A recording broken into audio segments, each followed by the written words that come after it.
So I played tons of Nickelodeon games on this channel at some point or another, so I don't think Daisy's gonna be too far of a stretch. However, the first Lilo and Stitch game of the GBA, the only other Lilo and Stitch game I've actually played, isn't much of note, so I'm gonna play this instead. Welcome to Let's Play Lilo and Stitch 2. The game is very impatient, as you can see, so it's gonna show you my scores, my previous playthrough of the game instead. So this game is actually kind of nice in that it shows you a lot of the experiments, which is kind of a big thing of the show, so... As you can see here, well, except for the missing Stitch, these are actually all of the experiments you get to see in the game, so I guess the game's pretty upfront about it. Well, there's one experiment you'll see at a later point, but whatever. How were Let's Play Represented? This one looks weird. Have fun, gang. I'll struggle to remember the names of these different characters, and also I'm hoping that the fact that these stills are probably from the show will not cause problems for this video being on YouTube, because part of the problem with me playing the first Lilo and Stitch game on the GBA is that it includes clips from a movie, which I'd have to cut out.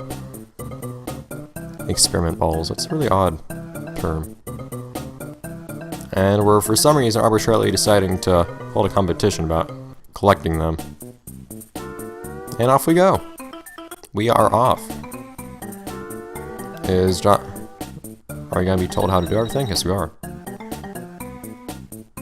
There we go. Oh yeah, see, he likes to tell you how to do things literally as you do them. So if I shoot... Yeah, he'll tell me how as I'm shooting.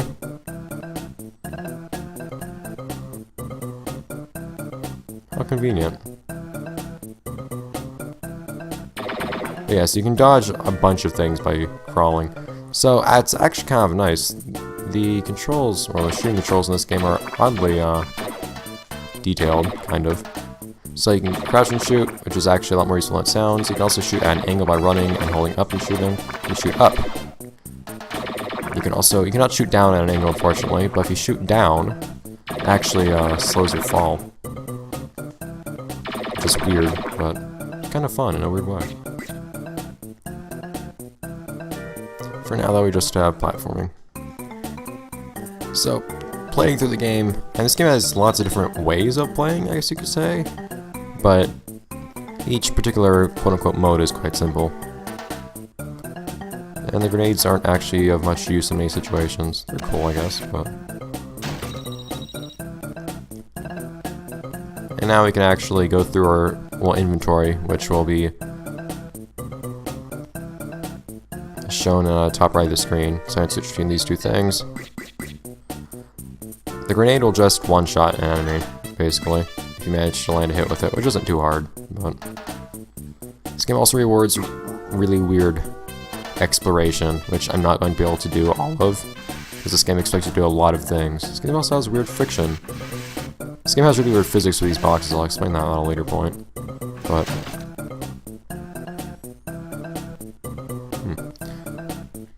Up. So you can just toss a grenade right in front of you, or you can do something a bit more practical and throw it much further. Like that. That's as far as you can throw it, actually, so you don't have too much control, but that ice cream is health, by the way. Food things are health, as you can probably imagine. But then we have this. We're not going to be told what this is. Alright.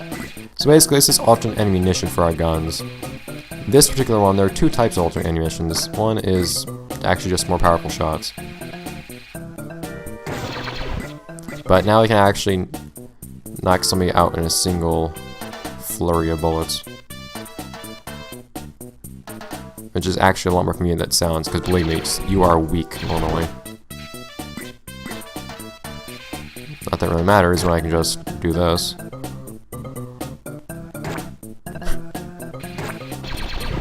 Yeah. So not quite difficult, or at least not yet. Strength in numbers is how this game seems to work.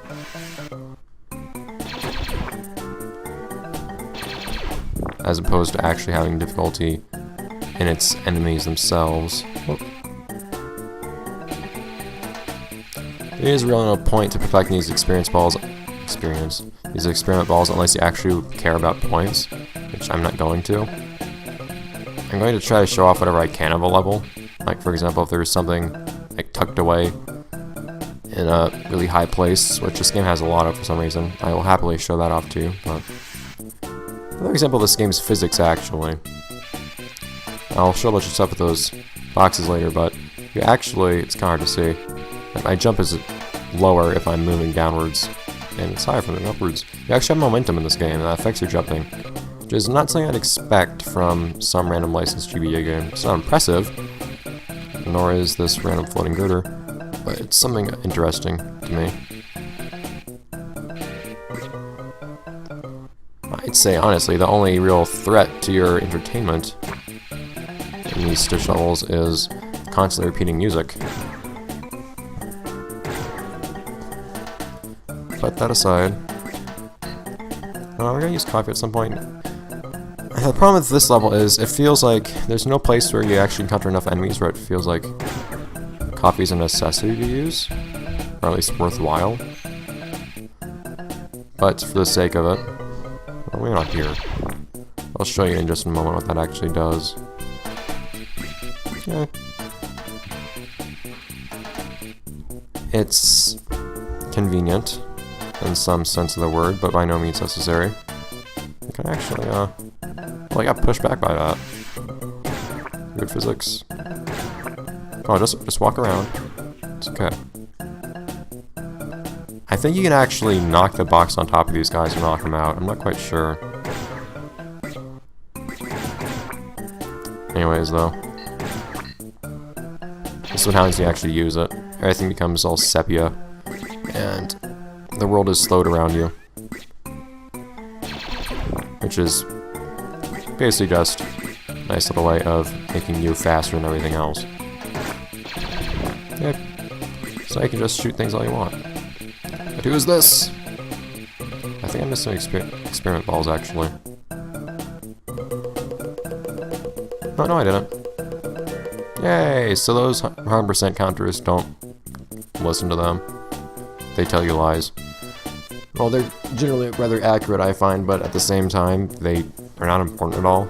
It's just kind of a thing for score. Oh, hey. I got a new high score, somehow. I guess I'd complete this level especially quickly. Levels aren't particularly long. Oh, yes, I see. I wish there was actually... I've always wondered if there's actually some kind of, hidden developer message stuck in these phrases just for the fun of it. Like if they just replaced each letter with another certain letter. Doesn't really look like it though because of how letters repeat in certain ways. Hey, you're just kind of sitting somewhere, holding something.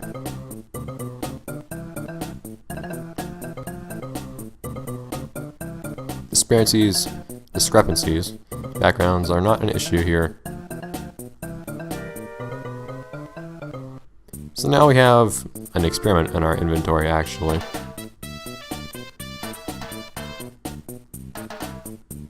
Yay. Gotcha. So, just for the sake of example, pop. Oh, that sucked. Well, he normally does more damage than that, but the difficulty here with our new friend is actually in managing to land a solid hit. If you can manage that, though, it's actually really nice. Oh, we got rockets. So rockets are an example of overcompensation. So you see them, they are rockets. What they actually do is they home in on your enemies, as you might have noticed, which is cool.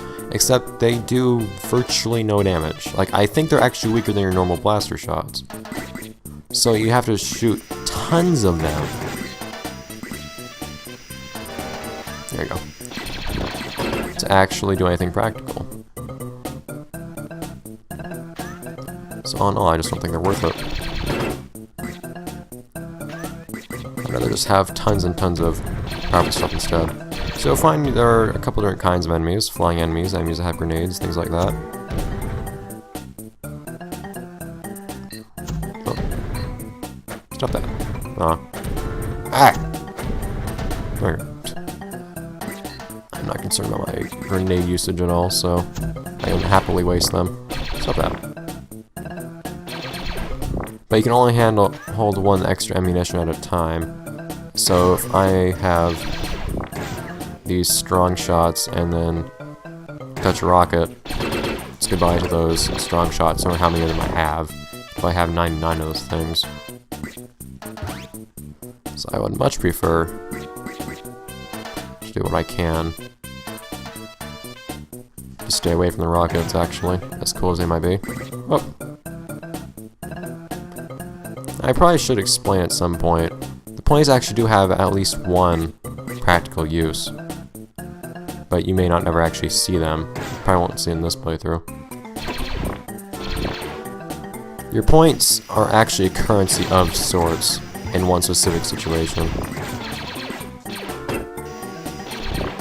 That situation is if you get a game over. This game doesn't really... I don't think this game literally ever gives you extra lives, actually. Not that I can think of.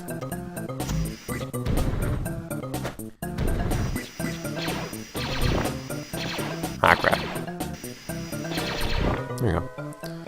But because of that, it's not too hard if you're not sure what you're doing to actually end up in a game over. So if you actually run out of lives, you can spend... Why did I do that? If you actually run out of lives, you can spend a bunch of points. Hi. To get 3 more back. You can do it again and again, but you'll end up having to pay more and more each time, and you'll have fewer and fewer points to spare. It's not a very wise way of going about things, just wasting lives left and right. So I will generally be quite cautious myself, although I do like killing off all enemies I can find for some reason. And that is kind of the point of being Stitch, isn't it? Ah! You're still not? Okay, there we go. I don't know if you, the experience recharge more slowly when they're not active items or what, because they sure seem to be pretty slow sometimes when you don't have them selected. A singular experiment ball down here. You'll have to go to great lengths in some of these levels to actually get all the experiment balls. I really don't recommend trying to get all of them, ever. Except for maybe the first 2 levels. I missed one, I think. Happened last time I played this level too. I found all of them on this level before. But it's not my concern. More level! Yeah, so you're spending a lot of time, you might notice, with the different ammunition. Well, those cakes, by the way, are 3 health. Oh. Just wasted some ammo right there. There we go. Oh, what? Basically, if you want to not waste ammo, you need to not change what you're doing while you're firing. So you need to hold all the same buttons and everything. If you're running and you start shooting and you stop running, it'll cut your burst fire short, which will waste ammunition if you're using something limited. Like these strong shots I have here. Which is quite the nuisance. Oh no, I have just an experiment ball back there. Right there. Oh well. Hi. Evidently these... Did not mean to pick that up. Oh well. I was about to say those guys with the grenades have a lot of extra health. Yeah, the rockets will never last you too long, I've noticed, because they do so little damage. You have to use a ton of them, and then they lock on. It also might be an area like this one where it's actually kind of impractical to have them, because you just end up hitting on the walls. Yeah. You can take out 2 or 3 enemies at once like that if you actually put some effort into it, like I haven't. Don't have any coffee? For some reason I thought I did. Hey. And do I actually want this? Maybe I do. Also, some of those little alcoves in the game can be really hard to get into. I don't know why. There are some more difficult ones to be found later on, even in this very level actually. Sometimes though, like, really tight spaces can be really hard to jump into in this game. I honestly don't know why that is.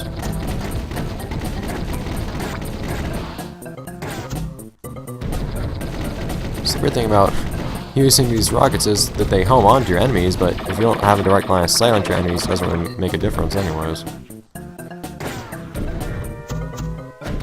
Boom.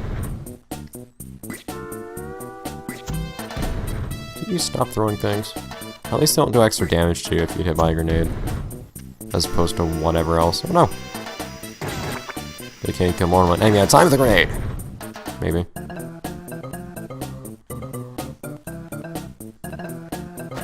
Boop.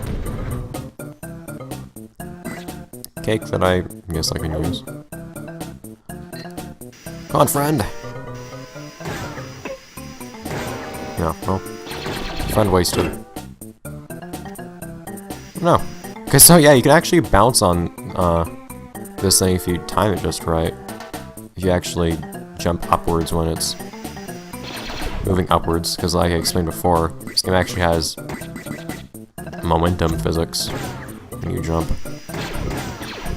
Come on, stop wasting ammo. There you go. Very slow moving energy shots, aren't they? I guess gives you a lot of time to dodge. Oh yeah, this is one of those really oddly difficult alcoves to get into. Of course, I get into it easily this time. But it's really oddly hard to jump in here. I don't know why. It's like there's an invisible wall here. It's hard to... I can't do it again now. There we go. You need to just jump barely high enough. It's kind of a matter of timing. Anybody else up here looking for fun? The fun is here. Every time you pick up a grenade, it's gonna make your experiment friend go away too. It's odd. Hi. Anything up here? Come on! Not anymore. Okay. It's it always takes more bullets than I expected to at these rockets. God, look at all those.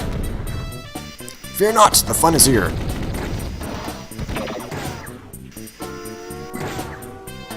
All the experiment balls that I wish actually did something. There we go. It's something useful. Hooray! Oh, and you can't really see him, but Slusher's down at the bottom there. Oh no! I missed at least one of those experiment balls. I think I know which one actually, since I pointed it out on screen. Hey, Slushy!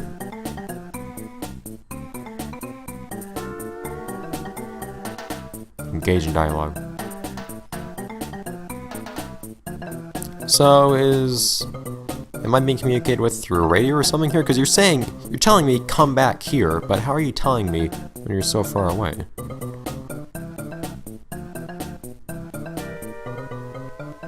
So I'm getting some... It's weird they give you directions right then, because that's actually before you start the level. But whatever. Speaking of though, that now it probably would be the best time to say next time. Because, well, we saw one type of gameplay so far in this episode. We also get to see another type next episode. In fact, we're going to see two types, I think. I believe next episode we'll get to start playing as Lilo as well. So, see you guys next time. Next episode, let's play Lilo and Stitch 2, Hämsterviel Havoc, I suppose. It feels weird playing this game now, for some reason. I guess I'm just not used to starting new Let's Plays. It's an experience for both of us. Bye, guys!